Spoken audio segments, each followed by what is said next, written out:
Hello friends, I am Annu and welcome back. We create JRF holder. आज की class में हम लोग सोर्स ऑफ इंटरनेशनल फाइनेंस को कवर करेंगे।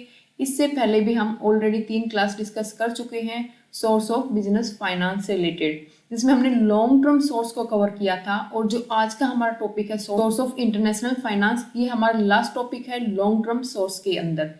So let's start. तो यहाँ पर क्या है, अब तक जितने भी हमने सोर्स ऑफ फाइनेंस डिस्कस किए हैं इससे पहले वाली क्लासेस में, उसमें हमने क्या देखा था कि कोई भी जो कंपनी है डोमेस्टिकली क्या कर रही है, फंड को रेज कर रही है, ठीक है। लेकिन जो इंटरनेशनल फाइनेंस है इसके अंदर क्या है, कंपनी अब डोमेस्टिकली फंड को रेज नहीं कर रही, फॉरेन में जाके फॉरेन करेंसी में क्या कर रही है, अपने फंड को क्या कर रही है, रेज कर रही है, ठीक है। मेनली जो ये बेनिफिट है कंपनी को कब मिला था, तब हमारी कंट्री के अंदर क्या था, लिबरलाइजेशन आया था कब, 1991 के अंदर, ठीक है। तो तब बेनिफिट मिला था कि कंपनी क्या कर सकती है, बाहर जाकर भी फंड क्या कर सकती है, रेज कर सकती है इंटरनेशनल मार्केट में जाकर भी।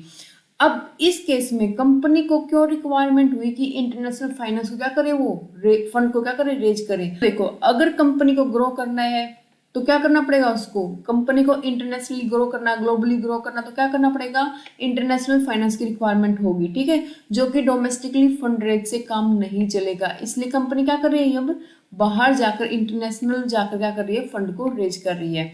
अब इसके अंदर हम पढ़ेंगे कौन कौन से मेथड है जिसके थ्रू कंपनी क्या कर सकती है, इंटरनेशनल फॉरेन में जाके फंड को रेज कर सकती है।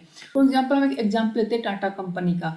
अब मान लो टाटा कंपनी क्या करना है, अपना बिजनेस ग्लोबली क्या करना है, इंक्रीज करना है। अगर कंपनी ग्लोबली क्या करना चाहती है, बिजनेस को इंक्रीज करना चाहती है, तो उस केस में क्या करेगी, वो फॉरेन में जाके फंड को रेज करेगी। अब फॉरेन में फंड रेज करने के अलग अलग मेथड है कंपनी के पास, वो किसी भी मेथड से क्या कर सकती है, फंड को रेज कर सकती है। तो आज उन्हीं में से हम कुछ मेथड को, जो आपके इंपॉर्टेंट मेथड है, जो एग्जाम में आपके आ सकते हैं, उनको आज की क्लास में हम लोग क्या करेंगे, डिस्कस करेंगे, ठीक है। हम कुछ एग्जांपल ले लेते हैं अपने टाटा कंपनी के। जैसे लेट्स से टाटा कंपनी ने ब्रिटिश कंपनी थी जो आपकी जैगवार, ठीक है, और आपकी लैंड रोवर, उसको क्या किया था, एक्वायर किया था। तो वो आपकी कितने की डील थी, 28.8 बिलियन डॉलर की डील थी उस वक्त वो। तो इस तरह क्या करना पड़ा टाटा कंपनी को, फॉरेन में जाके फॉरेन से इंटरनेशनल फंड को क्या करना पड़ा, रेज करना पड़ा, ठीक है। एक एग्जांपल हम और ले लेते हैं। मान लो टाटा कंपनी ने ही एक स्टील कंपनी थी, था कोरस कंपनी, ठीक है। इसको क्या किया था, एक्वायर किया था। उस वक्त की सबसे बड़ी डील थी ये, अराउंड 12 बिलियन डॉलर की डील थी, ठीक है। तो कब ऐसे ऐसे काफी सारे एक्विजिशन है जो टाटा कंपनी ने आउटसाइड में की ओवरसीज कर रखे हैं। तो उस केस में किसकी रिक्वायरमेंट होगी, इंटरनेशनल फंड की रिक्वायरमेंट होगी। और इंटरनेशनल फंड को रेज करने के लिए क्या कौन से क्या क्या मेथड होंगे, आज की क्लास में हम लोग वही डिस्कस करेंगे। कौन कौन से मेथड अडोप्ट किए होंगे टाटा कंपनी ने, फिर कोई भी कंपनी जो ओवरसीज में अपना बिजनेस क्या करना चाहती है, एक्सपेंड करना चाहती है, उसको किसकी रिक्वायरमेंट होती है, इंटरनेशनल फंड की रिक्वायरमेंट होती है। और कौन कौन से मेथड वो क्या करती है, अडोप्ट करती है उन फंड को रेज करने के लिए। So let's start. तो देखो, सबसे पहले हम क्या करेंगे, सबसे पहले हम जो डिस्कस करेंगे हमारा कौन सा है, एक्सटर्नल कमर्शियल बोरोइंग, ठीक है। अब एक्सटर्नल कमर्शियल बोरोइंग में भी 4 तरह के मेथड है किसी भी कंपनी के पास क्या करने के, फंड को रेज करने के। सबसे पहला और सबसे आसान मेथड कौन सा हमारा, कमर्शियल बैंक। सबसे पहला मेथड हमारा कौन सा है, कमर्शियल बैंक। अब जो कमर्शियल बैंक है इसके अंदर क्या, क्योंकि कोई भी ग्लोबली जो हमारे कमर्शियल बैंक है, जो ऑल ओवर क्या करते हैं, लोन प्रोवाइड करते हैं कंपनीज को, ठीक है। कंपनी उनके पास जा सकती है और वहां से क्या कर सकती है, फॉरेन में फंड क्या, फॉरेन फंड क्या कर सकती है, वहां से रेज कर सकती है, ठीक है। तो देखो, global commercial bank all over provide loan in foreign currency to company, ठीक है। They are crucial in the financing non-trade international operation. The different type of loan and services provided by the bank vary from country to country. काफी सारी services और loan provide करते हैं ये bank अलग अलग कंट्री के अंदर। जैसे हम एक एग्जांपल ले भी सकते हैं, अपना स्टैंडर्ड चार्टर्ड बैंक को क्या करता है, मेजर सोर्सेज है क्या करने का, फॉरेन करेंसी में लोन प्रोवाइड करने का इंडियन इंडस्ट्री को। तो इधर से क्या है, कमर्शियल बैंक है, ठीक है। फिर बस सेकंड आता है क्या, इंटरनेशनल एजेंसी और आपके डेवलपमेंट बैंक, ठीक है। तो जो आपकी इंटरनेशनल एजेंसी और जो डेवलपमेंट बैंक है, तब जो क्या करते हैं, डेवलप करने के लिए, अगर हम इंडिया की बात करें तो इंडिया के अंदर इंटरनेशनल ट्रेड में एक्सपोर्ट को डेवलप करने के लिए, ट्रेड को डेवलप करने के लिए क्या करते हैं, लोन प्रोवाइड करते हैं, इंटरनेशनल करेंसी प्रोवाइड करते हैं कि बिजनेस क्या कर सके, ग्रो कर सके, ठीक है।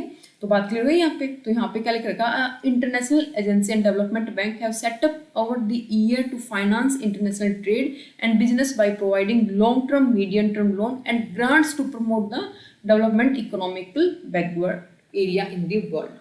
कि जो इकोनॉमिकल बैकवर्ड एरिया है उसको क्या कर सके, डेवलप कर सके, उनको प्रमोट करते हैं क्या देखिए, long term medium term loan को प्रोवाइड करके, ठीक है। मेनली इसके अंदर कौन कौन से इंक्लूड आपके अंदर, इंटरनेशनल फाइनेंस कॉर्पोरेशन आपका, IFCI, आपका EXIM bank, export import bank और आपका ADB एशियन डेवलपमेंट बैंक। ये कुछ क्या है डेवलपमेंट बैंक जो क्या करते हैं, इंटरनेशनल ट्रेड को इंक्रीज करने के लिए जितनी कंपनी है, जितनी इंडस्ट्री है, जितने MSME है, उनको क्या करते हैं, लोन प्रोवाइड करते हैं कि वो अपने ट्रेड को इंटरनेशनली क्या कर सके, इंक्रीज कर सके। तो बात क्लियर। अब थर्ड क्या था, बायर क्रेडिट और फोर्थ आपका सप्लायर क्रेडिट। बायर क्रेडिट क्या, तब हम हमारे जो बायर हैं उनसे कुछ एडवांस ले लें, ठीक है ना। मानो हमारे कुछ इंटरनेशनल कंट्री में किसी भी कंपनी कोई बायर है तो वहां से कंपनी क्या करे, कुछ एडवांस ले ले उनसे, या फिर कोई सप्लायर है, ठीक है, उनसे क्रेडिट ले ले। तो ये क्या आ जाएगा बायर क्रेडिट और आपका सप्लायर क्रेडिट के अंदर।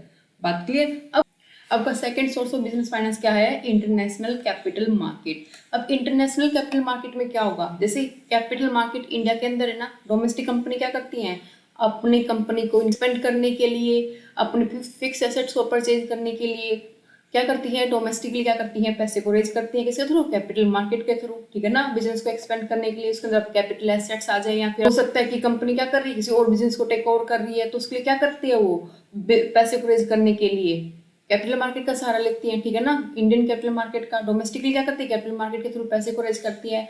अब अगर कंपनी क्या कर रही है, इंटरनेशनली बिजनेस को एक्सपेंड कर रही है, हो सकता है कि वो इंटरनेशनल मतलब फॉरेन कंट्री से कोई भी कैपिटल गुड्स को परचेज कर रही है, ठीक है, या फिर हो सकता है किसी का टेक ओवर या फिर एक्विजिशन कर रही है, जो हमने पहले वाले एग्जांपल में देखा अपने। तो उसके लिए क्या कर रही है, वो इंटरनेशनल कैपिटल मार्केट के अंदर जाके क्या कर रही है, फंड को रेज कर रही है, ठीक है। अब क्या ये पॉसिबल है कि कोई भी कंपनी इंटरनेशनली जाके कैपिटल मार्केट से फंड को रेज कर सके।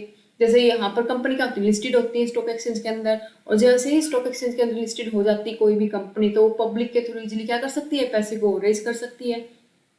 तो क्या कोई भी कंपनी इंटरनेशनल जाके किसी भी स्टॉक एक्सचेंज के अंदर लिस्टेड हो सकती है, क्या ये पॉसिबल है, पॉसिबल हो पाया 1993 में, तब हमारा प्रोसेस चल रहा था LPG, तब LPG आई थी 1991 में, तो उस वक्त LPG को इम्प्लीमेंट करने की कोशिश की जा रही थी, तो उसी वक्त 1993 में एक स्कीम आई थी, ठीक है। उस स्कीम के अंदर आपका ADR, GDR और आपका FCCB मतलब कि फॉरेन करेंसी कन्वर्टेबल बॉन्ड, ये तीनों कॉन्सेप्ट को इंट्रोड्यूस किया गया था, ठीक है ना। ये तीनों कॉन्सेप्ट को इंट्रोड्यूस क्यों किया गया कि जो हमारी मार्केट है डोमेस्टिकली जो कंपनी है वो फॉरेन कंट्री के अंदर से क्या कर सके, कैपिटल को रेज कर सके और अपने प्रोडक्शन को, अपने बिजनेस को क्या कर सके, एक्सपेंड कर सके, ठीक है। तो उसी वक्त ये तीनों स्कीम आई थी। लेकिन अब आपकी जो ADR GDR है इनके लिए एक नई स्कीम आ चुकी है, अभी 2014 की जो स्कीम है आपकी उसके अंदर कवर होते हैं, ठीक है। कुछ डिफरेंस आया है 1923 से और अब तक, लेकिन जो इनकी मेन स्टार्टिंग हुई थी ADR GDR और FCCB की, कब से हुई थी, 1923 में। मेन जो क्रेडिट जाता है इन स्कीम को लाने का वो किसको जाता है, आपका फाइनेंस मिनिस्टर हुआ करते उस वक्त, कौन, मनमोहन सिंह को, ठीक है ना। हमारे फाइनेंस मिनिस्टर मनमोहन सिंह ने उस वक्त किया था हमारी इकोनॉमी को ग्रो करने के लिए, इसको लिबरलाइज करने के लिए। उसके लिए मनमोहन सिंह को क्या मिला था, उस वक्त बेस्ट एशियन फाइनेंस मिनिस्टर का अवार्ड भी मिला था, ठीक है। तो जो मेनली हमारी स्कीम आई थी 1993 में, इनका मेन पर्पज क्या था कि कैसे हमारी डोमेस्टिक जो कंपनी है वो फॉरेन कंट्री के अंदर जाके लिस्टेड हो सकती है, कैसे वहाँ की कैपिटल मार्केट से पैसा रेज कर सकती है। जैसे कि हमारे कैपिटल मार्केट के अंदर आके क्या कोई फॉरेन कंपनी लिस्टेड हो सकती है, डायरेक्टली तो पॉसिबल नहीं है ना, लेकिन इनके थ्रू क्या है, पॉसिबल है कि जो भी कोई भी कंपनी है, डोमेस्टिक कंपनी है, इंडियन कंपनी है, वो जाकर वहाँ पर क्या हो सके, लिस्टेड हो सके ADR और GDR के थ्रू, ठीक है। अभी कैसे पॉसिबल है इसको हम क्लियर करते हैं एग्जाम्पल के साथ, आपको अच्छे से क्लैरिफाई होगा कि क्या GDR होता है, क्या ADR होता है। अगर एक बार ADR GDR क्लियर हो गया तो आपको ADR अपने आप हो जाएगा। एक माइनर सा डिफरेंस दोनों के अंदर, ज्यादा डिफरेंस नहीं है, प्रोसेस दोनों का क्या है, बिल्कुल सेम है, ठीक है। GDR को क्या है, ग्लोबल डिपॉजिटरी रिसिप्ट, और ADR को क्या है, अमेरिकन डिपॉजिटरी रिसिप्ट, ठीक है। तो देखो हम एक बार एग्जांपल से क्लैरिफाई कर लेते हैं कि क्या ADR है आपका, क्या GDR है। तो देखो इनका प्रोसेस क्या है, ये कुछ एग्जांपल दे रखे मैंने कि टाटा ग्रुप ने क्या क्या एक्विजिशन कर रखा है ओवरसीज जाके, ठीक है ना। इसके लिए इसको किसकी रिक्वायरमेंट पड़ी, फंड की रिक्वायरमेंट पड़ी, डॉलर में हो सकता है, यूरो में हो सकता है, पाउंड में हो सकता है, ठीक है। तो कौन कौन सी कंपनी उन्होंने क्या किए, एक्वायर किए बाहर जाके, जैसे आपका टैटली हो गया, आपका लैंड रोवर हो गया, आपका कोर्स हो गया, ठीक है। काफी सारी कंपनी है, एटोक्लो हो गया, ये काफी सारी कंपनी जो बाहर जाकर उन्होंने क्या की है, एक्वायर किए ओवरसीज जाके। तो देखो अब हम क्लियरफाई करते हैं अपना GDR with the help of example. तो यहाँ पे कुछ एग्जांपल दे रखे हैं कि जिन कंपनियों ने क्या कर रखा है, मनी रेज करके, किसके थ्रू, आपका GDR के थ्रू। जैसे कि आपका रिलायंस कंपनी, गेल लिमिटेड, विप्रो, इन्फोसिस, ठीक है। तो देखो, अगर हम यहाँ पे प्रोसेस को समझते हैं कि जीडीआर का प्रोसेस कैसे क्या करता है, पूरा वर्क करता है, और ये बात भी ध्यान रखना बिल्कुल, जो आपका एडीआर का प्रोसेस होता है ना, वो भी बिल्कुल क्या होता है, सेम होता है। यहाँ पे फुल फॉर्म क्या था हमने जो पहले डिस्कस कर चुके हैं, जीडीआर की ग्लोबल डिपॉजिटरी रिसीट और एडीआर की अमेरिकन डिपॉजिटरी रिसीट। ठीक है, तो कैसे ये पूरा प्रोसेस काम करता है, अगर जीडीआर का प्रोसेस आपको क्लियर हो गया तो आपको एडीआर का प्रोसेस भी अपने आप क्लियर हो जाएगा, क्योंकि दोनों प्रोसेस क्या है, बिल्कुल सेम है। यहाँ पे माइंड में आएगा कि डिफरेंस क्या दोनों के अंदर, जीडीआर और एडीआर के अंदर, ग्लोबल डिपॉजिटरी रिसीट के अंदर और आपका एडीआर में आपकी अमेरिकन डिपॉजिटरी रिसीट के अंदर। आपको नाम में ही दिख रहा होगा जीडीआर, ग्लोबली डिपॉजिटरी रिसीट, कि यहाँ पर जो हम पैसा रेज कर रहे हैं कैपिटल मार्केट के थ्रू, वो ग्लोबली कर रहे हैं किसी भी कंट्री के अंदर, मेनली यहाँ पे आता है आपकी यूरोपियन कंट्री। ठीक है, एडीआर की बात आती है अमेरिकन डिपॉजिटरी रिसीट। यहाँ पर अमेरिकन मतलब कि सिर्फ जो पैसा रेज कर सकते हैं एडीआर के थ्रू, हम सिर्फ अमेरिका से कर सकते हैं। ठीक है, अब जो आपके जीडीआर होंगे ना, अगर हम जीडीआर की बात करते हैं, जो जीडीआर होंगे वो आपके कहाँ पर जाकर लिस्टेड होंगे, आपके लिस्टेड होंगे किसी भी यूरोपियन स्टॉक एक्सचेंज के अंदर जाके क्या होंगे, आपके लिस्टेड होंगे। ठीक है, फॉर एग्जांपल आपका लंदन स्टॉक एक्सचेंज। अगर हम यहाँ पे एडीआर की बात करते हैं, अमेरिकन डिपॉजिटरी रिसीट की अगर हम बात करते हैं, तो ये यहाँ कहाँ पर जाकर लिस्टेड होंगे, आपके अमेरिकन स्टॉक एक्सचेंज के अंदर जाके क्या होंगे, आपके लिस्टेड होंगे। और अमेरिकन स्टॉक एक्सचेंज में आपकी क्या आती है, आपकी नेस्डेक, और आपका क्या आता है, नेस्डेक के अलावा आपका क्या आता है, न्यूयॉर्क स्टॉक एक्सचेंज। ठीक है, New York stock exchange, Nasdaq New York stock exchange. अब देखो एक बात और याद रखना एडीआर के केस में स्टूडेंट, क्या बात है, अगर नेस्डेक की बात करते हैं तो मेनली अगर कोई भी इंडियन कंपनी है, वो टेक्नोलॉजी से रिलेटेड कंपनी है ना, और वो एडीआर से पैसे रिलेटेड क्या कर रही है, एडीआर के थ्रू पैसा इकट्ठा कर रही है, टेक्नोलॉजी से मतलब यहाँ पे क्या है, सॉफ्टवेयर कंपनी, कोई भी हार्डवेयर कंपनी है,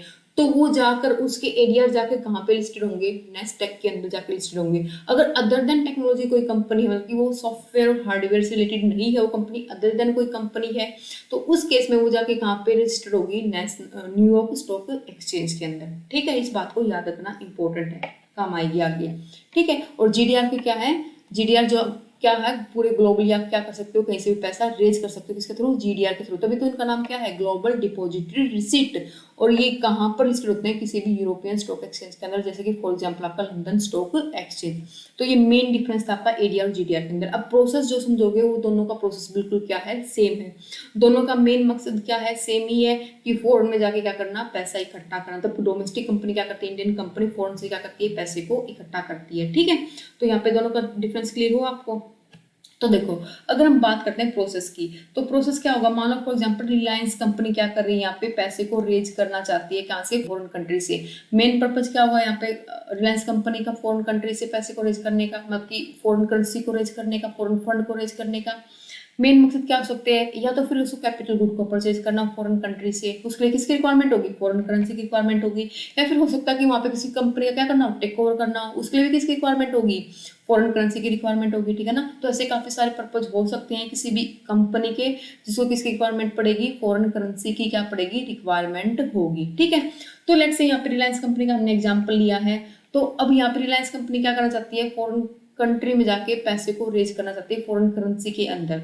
तो जितना भी उसको पैसा रेज करना है उतने की क्या करेगी, वो फ्रेश इक्विटी शेयर इशू कर सकती है, या फिर कोई भी अदर परमिसेबल सिक्योरिटी भी इशू कर सकती है। किसके नाम पे इशू करेगी, जो भी उस कंट्री का ओवरसीज बैंक है, जो क्या करता है, जो भी जीडीआर या फिर एडीआर क्या करता है, इशू करता है। मान लो हम यहाँ पे जीडीआर की बात कर रहे हैं, तो हम जीडीआर का ही एग्जाम्पल ले रहे हैं। ठीक है, एडीआर को अपने आप बाद में कनेक्ट कर लेना, क्योंकि प्रोसेस दोनों का क्या है, सेम ही है। तो मानो यहाँ पे हम एग्जाम्पल लेते हैं किसका, यूके का। ठीक है, तो अब यहाँ पे हम जीडीआर की बात करें तो यूके का एग्जाम्पल लेना पड़ेगा, क्योंकि अमेरिका का एग्जाम्पल तो कब ले सकते हैं, तब हम एडीआर की बात करें। ठीक है, क्योंकि अमेरिका से रिलेटेड सिर्फ क्या आपका अमेरिकन डिपॉजिटरी रिसीट। तो यहाँ पे 10 करोड़ का कैपिटल रेज करना चाहती है कौन, आपकी रिलायंस कंपनी। उसके लिए क्या करेगी वो, या तो फ्रेश इक्विटी शेयर इशू करेगी, या फिर क्या कोई भी परमिसेबल सिक्योरिटी, किसके नाम पे, उस ओवरसीज डिपॉजिटरी बैंक के नाम पे। अभी जो डिपॉजिटरी बैंक है इसका काम क्या होता है, यही तो क्या करता है, इश्यू करता है क्या, आपके जीडीआर। ठीक है, अगर हम एडीआर की बात करेंगे तो एडीआर। ठीक है, जो भी वहाँ का ओवरसीज डिपॉजिटरी बैंक होगा जिसके नाम पे हमने क्या किया है, सिक्योरिटी इशू करी है, उसी का नाम क्या दिखाया जाएगा, बुक ऑफ अकाउंट के अंदर दिखाया जाएगा कि इसको हमने क्या किया है, इतने इक्विटी क्या किए हैं, इशू किए हैं, या फिर हमने कोई भी परमिसेबल सिक्योरिटी दी है उस बैंक को, जो भी वहाँ का ओवरसीज डिपॉजिटरी बैंक होगा। ठीक है ना, मतलब कि यहाँ पे ओवरऑल कहने का मतलब ये है कि जो इन्वेस्टर को जीडीआर हमने दिए हैं उनका नाम बुक ऑफ अकाउंट के अंदर शो नहीं होगा। किसका नाम शो होगा?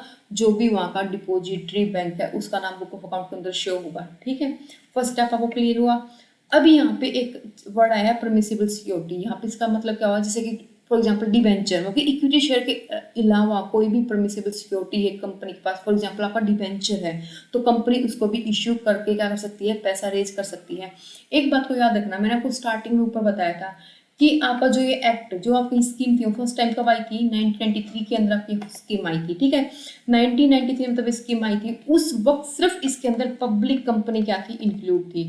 और ये पब्लिक कंपनी कैसे फंड को रेज कर सकती थी? इक्विटी शेयर के थ्रू।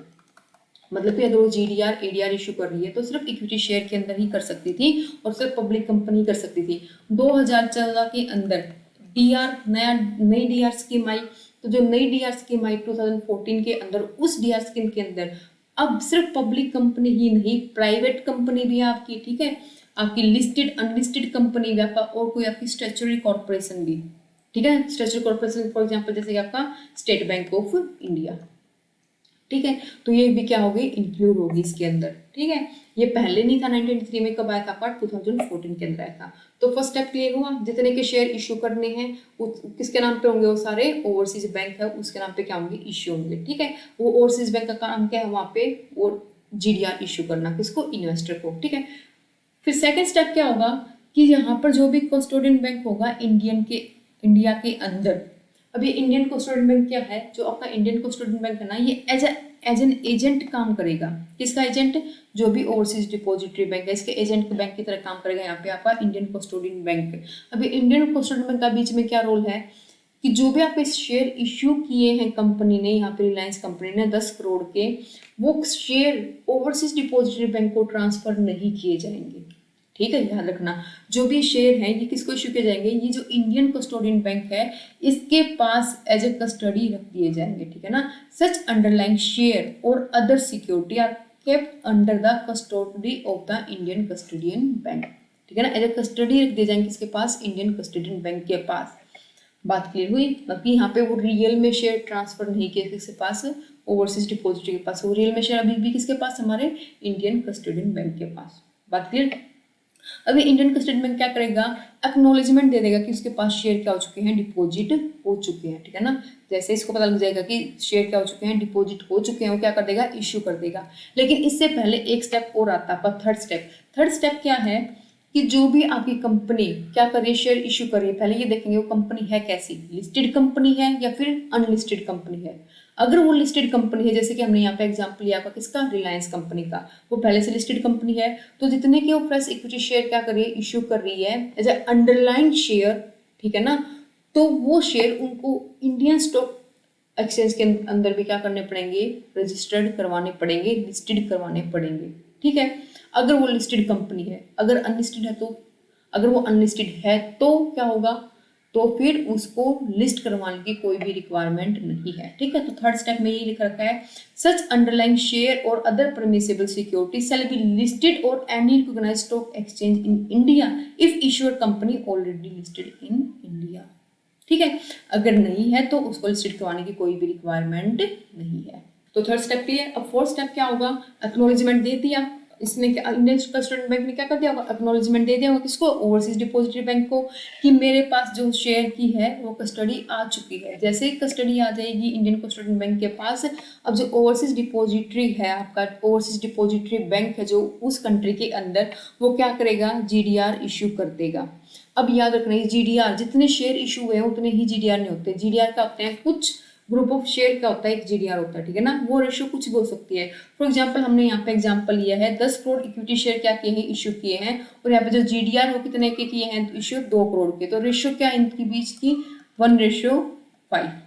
ठीक है, तो यहाँ पे क्या किए? 2 करोड़ के जीडीआर क्या कर दे? यहाँ पे इश्यू कर दे किसको? जो वहाँ के इन्वेस्टर थे। वहाँ पे वो रिटेल इन्वेस्टर भी हो सकते हैं या फिर कोई भी इंस्टीट्यूशनल इन्वेस्टर भी हो सकता है। ठीक है, अब जो इन्वेस्टर है जिन्होंने ये शेयर लिए हैं वो क्या करेगा? पैसे किसको दे देगा? ओवरसीज डिपॉजिटरी बैंक को, और ओवरसीज डिपॉजिटरी बैंक को पैसे किसको ट्रांसफर कर देगा? इंडियन कंपनी को क्या कर देगा? ट्रांसफर कर देगा। तो ये बात यहाँ पे क्लियर हुई अच्छे से सभी बच्चों को। ठीक है, तो ये आपका पूरा प्रोसेस था किसका? आपका जीडीआर का। ये चार स्टेप है। फर्स्ट स्टेप में क्या कि जो कंपनी है वो क्या करेगी? इश्यू करेगी फ्रेश इक्विटी शेयर या फिर कोई भी सिक्योरिटी किसके नाम पे, उस ओवरसीज डिपॉजिटरी बैंक के नाम पे, ठीक है। लेकिन वो शेयर वहां पे ट्रांसफर नहीं किए जाएंगे या फिर वो जो other security for example debenture है वो वहां पे ट्रांसफर नहीं किए जाएंगे, वो एज अ कस्टडी किसके पास रख दिए जाएंगे, इंडियन कस्टोडियन बैंक के पास रख दिए जाएंगे, जो एज एन एजेंट काम करता है किसके लिए, ओवरसीज डिपॉजिटरी बैंक के लिए, ठीक है। स्टेप थर्ड में क्या होगा, अगर वो कंपनी पहले से लिस्टेड है इंडियन स्टॉक एक्सचेंज के अंदर तो उसको अपने शेयर भी लिस्टेड करवाने पड़ेंगे। अगर वो पहले से लिस्टेड नहीं है, अनलिस्टेड कंपनी है, तो शेयर लिस्ट करवाने की कोई भी रिक्वायरमेंट नहीं है, ठीक है। अब स्टेप 4 के अंदर क्या होगा, जो भी ओवरसीज डिपॉजिटरी बैंक है जितने के शेयर हैं उतने की क्या करेगा, जीडीआर बना के, ग्लोबल डिपॉजिटरी रिसिट बना के, ठीक है ना, एक रिसिट बना के क्या करेगा, वहां के जो इन्वेस्टर है, वहां के जो इन्वेस्टर उतने की क्या बना के, रिसिट बना के उन इन्वेस्टर क्या कर देगा, एज ए रिसिट उनको ट्रांसफर कर देगा, मतलब उनके डिमेंट अकाउंट पे शो हो जाएंगे। जिस तरह से हमारा डिमेंट अकाउंट होता है उसके अंदर हमारे शेयर शो होते हैं ना कि हमने जिस कंपनी के इतने शेयर ले रखे हैं, उसी तरह जो इन्वेस्टर का डिमेंट अकाउंट होगा, जो डिमेंट अकाउंट के अंदर लॉगिन होंगे, उनके डिमेंट अकाउंट में क्या हो जाएंगे, उतने के जीडीआर क्या हो जाएंगे, शो हो जाएंगे, ठीक है ना। क्योंकि वो जीडीआर कहाँ पे लिस्टेड है, उस कंट्री की स्टॉक एक्सचेंज के अंदर लिस्टेड है वो जीडीआर, ठीक है। तो उनके डिमेंट अकाउंट में एज ए शेयर, जिस तरह से शेयर शो होंगे उनके डिमेंट अकाउंट पे, उसी तरह से जीडीआर भी क्या हो जाएंगे, शो हो जाएंगे उनके डिमेंट अकाउंट में। तो यहाँ पे बात क्लियर हुई। अब जो जीडीआर है, जिस तरह से हम सेकेंडरी मार्केट में शेयर को सेल परचेज करते हैं, वहां के इन्वेस्टर भी सेकेंडरी मार्केट में उन जीडीआर को क्या कर सकते हैं, सेल और परचेज कर सकते हैं इजीली, ठीक है। मतलब कि जो भी इफेक्ट यहाँ पर कंपनी के जो भी इफेक्ट यहाँ पे कंपनी के शेयर प्राइस के ऊपर होगा, उस अंडरलाइन शेयर के ऊपर जो भी प्राइस पे इफेक्ट होगा, वो ही सेम इफेक्ट क्या होगा, वहां पे जो जीडीआर इशू कर कंपनी में उन पर पड़ेगा, ठीक है। अगर कंपनी यहाँ पर डिविडेंड देगी शेयर को, तो जो जीडीआर जितने की वहां पे जीडीआर है उनको भी डिविडेंड कंपनी को देना पड़ेगा। ओवरऑल कहने की बात क्या है, जो कंपनी यहाँ जो फंक्शन यहाँ पे शेयर के साथ होता है, जो यहाँ पे फीचर्स शेयर के होते हैं, सेम फीचर किसके होंगे, आपके जीडीआर के, ठीक है। जो इफेक्ट शेयर के ऊपर होगा वही सेम इफेक्ट किसके ऊपर होगा, आपका जीडीआर के ऊपर। ये आपका क्या था, जीडीआर का प्रोसेस। सेम यहाँ पे हम एडीआर का प्रोसेस मान सकते हैं, सिर्फ जीडीआर की जगह यहाँ पे क्या लिख सकते हैं, एडीआर। यहाँ पे हमने अभी किसकी बात की थी, यूरोपियन कंट्री की बात की थी। अब हम यहाँ पे किसकी बात कर सकते हैं, अपनी ADR American depository receipt America की। डिफरेंस कितना है, डिफरेंस यहाँ है, जीडीआर कहाँ पे लिस्टेड थे, आपके यूरोपियन स्टॉक एक्सचेंज के अंदर, यहाँ पे एडीआर कहाँ पे लिस्टेड होंगे, आपके अमेरिका स्टॉक एक्सचेंज, अमेरिकन की जो भी स्टॉक एक्सचेंज है उसके अंदर क्या होंगे, लिस्टेड होंगे। वो आपकी क्या हो सकती है, नेस्डैक या फिर आपकी एनवाईसी, मतलब कि आपकी न्यूयॉर्क स्टॉक एक्सचेंज भी हो सकती है, ठीक है। ये बात क्लियर हुई यहाँ पे अच्छे से, ठीक है। सेम प्रोसेस है, लेकिन सिर्फ यहाँ पे आपकी डिपॉजिटरी बैंक बदल जाएगा, यहाँ पे अमेरिका आ जाएगा। तो पूरा प्रोसेस क्लियर, आपको क्लियर ना, जीडीआर क्या होता है और एडीआर क्या होता है, सेम प्रोसेस होता है, कोई भी डिफरेंस नहीं है एडीआर और जीडीआर के अंदर, सिर्फ एक डिफरेंस के अलावा, वो अमेरिकन डिपॉजिटरी रिसिट है, वो अमेरिका के अंदर इशू होता है। तब कंपनी को, इंडियन कंपनी को अमेरिका से क्या करना है, पैसे को रेज करना, तो एडीआर इशू करेगी। और वो ग्लोबली पैसे को रेज करना तो क्या इशू करेगी, वो जीडीआर इशू करेगी। और जीडीआर यूरोपियन स्टॉक एक्सचेंज अंदर इशू होते हैं और एडीआर के अमेरिकन स्टॉक एक्सचेंज क्या होते हैं, इशू होते हैं, ठीक है। ये डिफरेंस है और कोई भी डिफरेंस नहीं है, ठीक है। अब हम बात करते हैं फीचर की, किसके फीचर की, अपने जीडीआर के फीचर की। क्या क्या फीचर है किसके, आपके जीडीआर के। तो देखो, अगर हम फीचर्स की बात करते हैं जीडीआर की, तो देखो, GDR can be listed and traded in stock exchange of foreign country other than America. तो जीडीआर कहाँ पे लिस्टेड होंगे, आपके अमेरिका को छोड़ के किसी भी फॉरेन कंट्री के अंदर। यहाँ पे मेन क्या होते हैं, यूरोपियन कंट्री के अंदर लिस्टेड होते हैं, लिस्टेड होता है क्या, जीडीआर, ठीक है। नेगोशिएबल इंस्ट्रूमेंट है, ठीक है। क्या इसको मैंने पहले ही बताया कि इसको सेल परचेज कर सकते हो। एक बार मान लो इन्वेस्टर ने इसको परचेज कर लिया, फिर सेकेंडरी मार्केट में जिस तरह हम शेयर को सेल परचेज करते हैं, इनको भी सेल और परचेज कर सकते हैं, ठीक है। A holder of GDR can convert into share. हाँ, एक बात और, जो भी एडीआर है या फिर आपका जीडीआर है, ठीक है, अगर एक बार एडीआर ले लिया, जीडीआर ले लिया इन्वेस्टर ने, तो उसको बाद में वो कभी भी किस में कन्वर्ट कर सकता है, उस कंपनी के शेयर में इजीली क्या कर सकता है, कन्वर्ट कर सकता है, ठीक है। होल्डर गेट डिविडेंड, ये मैं पहले बता चुकी हूँ। अगर यहाँ पे शेयर को, जो अंडरलाइन शेयर उनको डिविडेंड मिलेगा, जो भी शेयर उनको डिविडेंड मिलेगा, तो जो भी अंडरलाइन सिक्योरिटी, जो भी जीडीआर है आपको, उनको भी क्या मिलेगा, डिविडेंड मिलेगा, उनके होल्डर को भी डिविडेंड मिलेगा, ठीक है। The value of GDR fluctuated, जो जीडीआर की वैल्यू कैसे फ्लक्चुएटेड होगी, जो भी प्राइस मूवमेंट में चेंज आएगा, किसके जो अंडरलाइन शेयर है उनके प्राइस मूवमेंट में जितना भी चेंज आएगा, मतलब कि अगर रिलायंस के शेयर का प्राइस ऊपर जाता है तो जीडीआर का भी क्या जाएगा ऊपर, मतलब सेम फ्लक्चुएशन होगी यहाँ पे जीडीआर में, उनके शेयर प्राइस में, जो भी रिलायंस का यहाँ पे होगा, ठीक है। तो कि सेम इफेक्ट आएगा दोनों के ऊपर, बात क्लियर हुई यहाँ पे। फिर बात आती है अमेरिकन डिपॉजिटरी रिसिट। डिफरेंट क्या यहाँ पे, डिफरेंस ही लिखा रखा आपका, ये कहाँ पे इशू किए जाते हैं? यूएसए के अंदर, ठीक है। जो मैंने आपको बताया था, अगर इंडियन सॉफ्टवेयर और हार्डवेयर कंपनी तो लिस्टेड कहाँ पे होती है, कहाँ पे ट्रेडेड होते हैं? उनके एडीआर नेस्डैक के अंदर। अगर वो अदर इंडियन कंपनी है तो उनके शेयर कहाँ पे, सॉरी उनके एडीआर कहाँ पे लिस्टेड होते हैं? न्यूयॉर्क स्टॉक एक्सचेंज के अंदर। बात क्लियर? अगर हम एडीआर को क्या करना चाहते हैं? इशू करना चाहते हैं, ठीक है। तो एडीआर किस किस को इशू कर सकते हैं वहाँ पे ओवरसीज में की ओवरसीज डिपॉजिटरी बैंक को किस किस को एडीआर इशू कर सकता है? कोई भी अमेरिकन इंस्टीट्यूशनल इन्वेस्टर हो सकता है, वो कोई भी अमेरिकन रिटेल इन्वेस्टर हो सकता है, कोई भी अमेरिकन प्रोविडेंट फंड हो सकता है। तो ये बात क्लियर हुई आपको? एडीआर और जीटीआर अच्छे से क्लियर हुआ ना? अगर किसी को अभी भी क्लियर नहीं हुआ तो कमेंट सेक्शन में अपनी क्वेरी लिख के पूछ सकता है कि ये कंफ्यूजन है अभी भी एडीआर और जीटीआर में। वो आपकी जो भी क्वेरी होगी उसको क्लैरिफाई करने की पूरी कोशिश की जाएगी, ठीक है। फिर देखो आपका इंडियन डिपॉजिटरी रिसिट। अभी इंडियन डिपॉजिटरी रिसिट क्या है?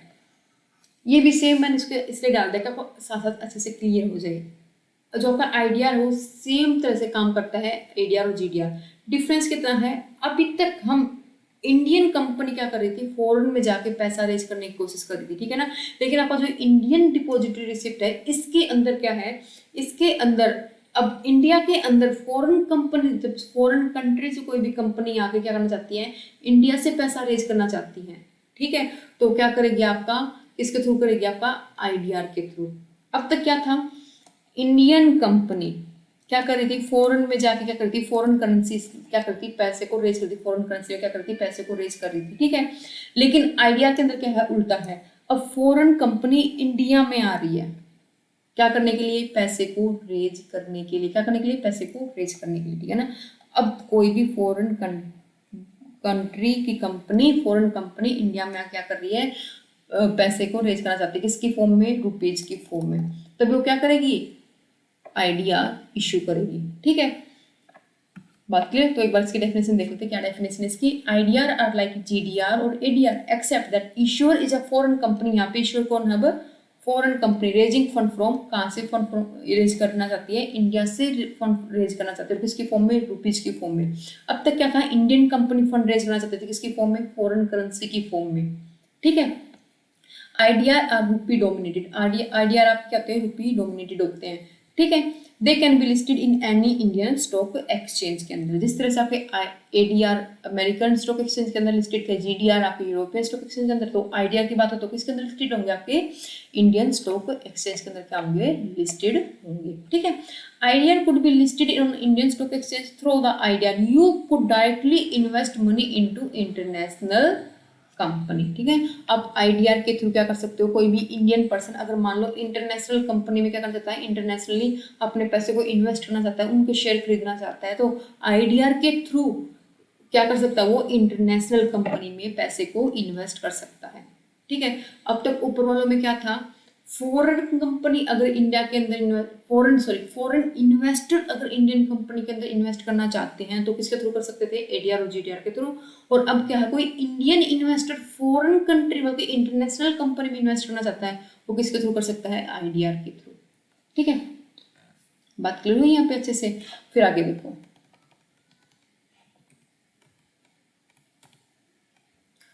तो सबसे पहली जो कंपनी थी जिन्होंने आईडीआर इशू किए थे इंडिया के अंदर, कौन सी थी? आपकी स्टैंडर्ड चार्टर्ड पीएलसी कंपनी थी, जिन्होंने फर्स्ट टाइम इंडिया के अंदर आईडीआर क्या किए थे?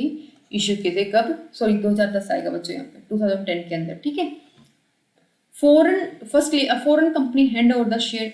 अब क्या क्या प्रोसेस होगा? सेम प्रोसेस होगा जो हमने ऊपर पढ़ा था, ठीक है ना, एडीआर जीडीआर का, सिर्फ रिवर्स हो जाएगा। रिवर्स इन द सेंस कि जहां पर अब इंडियन कंपनी थी, रिलायंस कंपनी, हो सकता है यहाँ पे कोई फॉरेन कंपनी हो, ठीक है ना। और यहाँ पर अब तक ओवरसीज डिपॉजिटरी बैंक था, अब इंडियन डिपॉजिटरी बैंक होगा। और अब तक यहाँ पे इंडियन कस्टोडियन बैंक था, अब क्या होगा? ओवरसीज कस्टोडियन बैंक होगा। और वहां पे इन्वेस्टर कौन थे अब तक? वहां पे इन्वेस्टर थे अब तक फॉरेन इन्वेस्टर, और यहाँ पे इन्वेस्टर कौन है? इंडियन इन्वेस्टर, जिनको इंडियन डिपॉजिटरी रिसिट क्या की जाएगी? इश्यू की जाएगी, ठीक है। ये डिफरेंस है। तो यहाँ पे मैंने इसका भी प्रोसेस बना रखा है, आपको और से क्लियर हो जाएगा। तो देखो यहाँ पे जो एक कंपनी है, क्या है आपकी? कौन सी कंपनी है आपकी? यहाँ पे अब ये फॉरेन कंपनी है, ठीक है। और यहाँ पे जो डिपॉजिटरी बैंक वो कौन है? आपका इंडियन डिपॉजिटरी बैंक है। तो जो भी जिस तरीके पे वो फ्रेश सिक्योरिटी शेयर इशू करना चाहते हैं, किसके नाम पे करेगी? इंडियन डिपॉजिटरी बैंक के नाम पे क्या करेगी? इशू करेगी। अब यहाँ पे क्या होगा? ओवरसीज कस्टोडियन बैंक होगा जिसके पास फॉरेन कंपनी है, उस ओवरसीज कस्टोडियन बैंक के पास क्या रखेगी, अपनी कस्टडी रखेगी, अपने किसको, अपने शेयर को। ठीक है, अब यहाँ पे जो ओवरसीज कस्टोडियन बैंक है ये काम करेगा एज एन एजेंट, किसके लिए, इंडियन डिपॉजिटरी बैंक के लिए। ठीक है, जैसे ही इसको शेयर मिल जाएंगे, ठीक है, तो ये क्या करेगी, जैसे ही इसको शेयर मिल जाएंगे ऑथोराइज दे देगा किसको, इंडियन डिपॉजिटरी रिसिप्ट को, कि वो क्या कर दे, इश्यू कर दे, क्या आईडीआर इश्यू कर दे, ऑथराइजेशन दे देगा किसको, इंडियन डिपॉजिटरी रिसिप्ट को। अब इंडियन डिपॉजिटरी बैंक को जैसे ही ऑथराइजेशन मिलेगा वो क्या कर देगा, इश्यू कर देगा आईडीआर किसको, इंडियन इन्वेस्टर को। ठीक है, आसान था बिल्कुल, क्योंकि एक बार पहले वाला प्रोसेस क्लियर हो गया ना तो ये बिल्कुल क्या है, इजी है। ठीक है, IDR issue bye domestic depository in India and dominated in Indian rupees. IDR किस में होता है, आपके इंडियन रुपीज में। अब जो भी ये इंडियन रुपीज किसको मिल जाएंगे, इंडियन डिपॉजिटरी रिसिप्ट को मिल जाएंगे, जितने भी उन्होंने क्या किए हैं, आईडीआर जो भी इंडियन डिपॉजिटरी रिसिप्ट क्या किए हैं, इशू किए, उनके नाम पे जो भी जितनी भी आईडीआर क्या की होंगी, इशू किए होंगे, उसके बदले पैसे किसको मिल जाएंगे, इंडियन डिपॉजिटरी रिसिप्ट को। और जो अमाउंट किसी फॉर्म में होगा, रुपीज की फॉर्म में, और वो किसको ट्रांसफर कर दी जाएगी, वो ट्रांसफर कर दी जाएगी फॉरेन कंपनी जिसने क्या किए, वो आईडीआर जिसने अपने प्रेस सिक्योरिटी शेयर क्या किए थे, इशू किए थे। बात क्लियर हुई यहाँ पे। ठीक है, तो देखो यहाँ पे यही लिख रखा है, फर्स्टली क्या करेगा, कोई भी फॉरेन कंपनी क्या करेगी, हैंड ओवर कर देगा अपने शेयर किसको, ओवरसीज कस्टोडियन बैंक को। ठीक है, it require approve from the finance minister to act to a custodian. ठीक है, उसको कस्टोडियन की तरह काम करने के लिए किससे परमिशन लेनी पड़ेगी, फाइनेंस मिनिस्ट्री से परमिशन लेनी पड़ेगी। द ओवरसीज बैंक, जो भी ओवरसीज कस्टोडियन बैंक है, रिक्वेस्ट इंडियन डिपॉजिटरी, रिक्वेस्ट करेगा इंडियन डिपॉजिटरी को क्या करने के लिए, इश्यू करने के लिए क्या, आईडीआर, उसको ऑथराइजेशन दे देगा कि अब इश्यू कर सकते हो आप आईडीआर, क्योंकि शेयर मेरी कस्टोडियन में मेरी कस्टडी में आ चुके हैं, जैसे ऊपर वाले में था। ठीक है, सिर्फ प्रोसेस क्या हो गया यहाँ पे, रिवर्स हो गया। ठीक है, तो क्लियर हुआ यहाँ पे। लेकिन हम यहाँ पे बात करें अपनी किसकी, इंटरनेशनल फाइनेंस की। ठीक है ना, इंटरनेशनल सोर्स ऑफ फाइनेंस की। तो इंटरनेशनल सोर्स ऑफ फाइनेंस में आपके एडीआर और जीडीआर इंक्लूड होंगे। ठीक है, ये इंटरनेशनल सोर्स ऑफ फाइनेंस किसके लिए होगा, फॉरेन कंट्री के लिए, ना कि हमारे लिए। ठीक है, जो आपका क्या है, आपका आईडीआर है।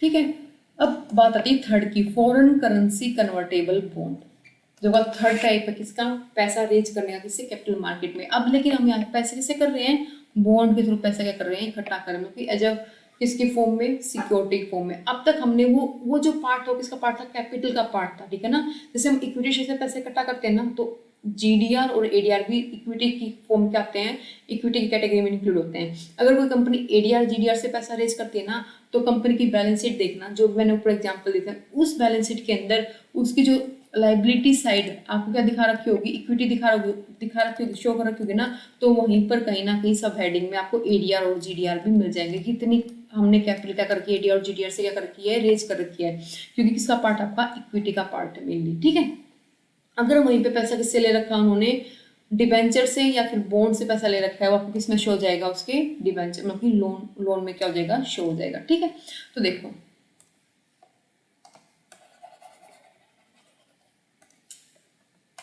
देखो अगर हम बात करें इसके आपकी फॉरेन करेंसी कन्वर्टेबल बॉन्ड की, तो ये क्या है, एक तरह से नाम में दिख रहा है आपको क्या, कन्वर्टेबल, मतलब कि इन बॉन्ड को आप कन्वर्ट भी कर सकते हो किसके अंदर, इक्विटी शेयर के अंदर कुछ टाइम पीरियड के बाद। ठीक है, तो देखो foreign currency convertible bond as the name suggest are the bond that are issued in a currency foreign to the investor, मतलब कि इशू किए गए किसको, फॉरेन इन्वेस्टर को, क्या लेने के लिए, फॉरेन करेंसी को रेज करने के लिए। ठीक है ना, the name also suggest that the bond are convertible in nature, नाम से ही पता लग रहा है कि ये जो बॉन्ड है क्या है, कन्वर्टेबल है, किसके अंदर कन्वर्ट हो सकते हैं इजीली फ्यूचर के अंदर। ठीक है, इंडिकेटेड, जो क्या इंडिकेट करता है कि investor not only receive the principal and the coupon payment, सिर्फ इन्वेस्टर को प्रिंसिपल कूपन पेमेंट ही नहीं मिलेगी, बट उनको ऑफर भी किया जाएगा क्या, कि उसको कन्वर्ट करवा सकते हैं किसके अंदर, अपना स्टॉक के अंदर। ठीक है, बात क्लियर। अगर मान लो उनको ये लगता है कि हाँ जो इक्विटी शेयर है, जो शेयर प्राइस है कंपनी का क्या है, हाई जा सकता है, हाई जा रहा है, तो क्या करेगा वहाँ पे कन्वर्ट करवा लेगा किसके अंदर, शेयर के अंदर। अगर ये लग रहा कि नहीं इक्विटी शेयर प्राइस क्या उसका कम है, तो क्या करवा लेगा वहाँ पे, वो अपने बॉन्ड को ही क्या करवा लेगा, रिडीम करवा लेगा। ठीक है ना, उनको बल्कि उनके मन के ऊपर है कि उसको कन्वर्ट करें इक्विटी के अंदर या फिर ना करें। ठीक है ना, अगर उसको प्राइस अप जाता दिख रहा है तो कन्वर्ट करवा सकते हैं, अगर उसको लग रहा है कि नहीं प्राइस अप नहीं जाएगा तो क्या कर सकता है, वो उन बॉन्ड को ही क्या कर सकता है, रिडीम करवा सकता है। ठीक है ना, उसके पास ऑप्शन है, इन्वेस्टर के पास, किसके पास, फॉरेन इन्वेस्टर के पास क्या है, ऑप्शन है। FCCB are listed and traded in foreign stock exchange and similar to the debenture. ठीक है। एफसीसीबी क्या होता है, लिस्टेड होगा किसके अंदर, ट्रेडेड, लिस्टेड और ट्रेड होगा किसके अंदर, फॉरेन स्टॉक एक्सचेंज के अंदर। अभी देखा जाएगा कि जो ये एफसीसीबी है वो किस कंट्री के अंदर क्या कर रखा है, इशू कर रखा है, यूरोपियन कंट्री के अंदर तो यूरोपियन स्टॉक एक्सचेंज के अंदर, अगर अमेरिका तो अमेरिकन स्टॉक एक्सचेंज के अंदर क्या होगा, लिस्टेड होगा, ठीक है ना। क्योंकि जिस कंट्री के अंदर वो क्या कर रखे हैं, इशू कर रखे हैं, उसी स्टॉक एक्सचेंज के अंदर क्या होंगे, वो लिस्टेड होंगे। जिस तरह से क्या होता है, डिबेंचर लिस्टेड होते हैं। तो बात क्लियर हुई। मेनली बच्चों ये था आपका क्या, इंटरनेशनल सोर्स ऑफ फाइनेंस, ठीक है ना, जिसके अंदर मेनली हमने क्या देखे, कैपिटल मार्केट के अंदर 3 टाइप के देखे, एक आपका एडीआर, जीडीआर और एफसीसीबी, जो आपके मोस्ट इंपोर्टेंट है, जहाँ से क्वेश्चन कई बार बन जाते हैं आपके, ठीक है। तो यहाँ पर जितने भी हमारे long term source of business finance था वो हमारा कवर हो चुका है। जो हमारी नेक्स्ट क्लास है उसके अंदर हम short term source of business finance को डिस्कस करेंगे। तो आज की क्लास में हम यहीं तक रखते हैं। अगर किसी को कोई प्रॉब्लम हो तो आप नीचे कमेंट सेक्शन में लिख के बता सकते हैं। अगर किसी को कोई क्वेरी है किसी लेक्चर, किसी टॉपिक, किसी भी चीज़ से रिलेटेड, तो आप नीचे कमेंट सेक्शन में लिख के बता सकते हैं। अगर आपको लगता है कि वीडियो आपके लिए हेल्पफुल है आपके एग्जाम को क्रैक करने के लिए, तो वीडियो को लाइक करना और चैनल को सब्सक्राइब करना और साथ में हाँ बेल आइकन को हिट करना ना भूलें। मिलते हैं अपनी नेक्स्ट वीडियो में, तब तक के लिए bye bye, have a nice day.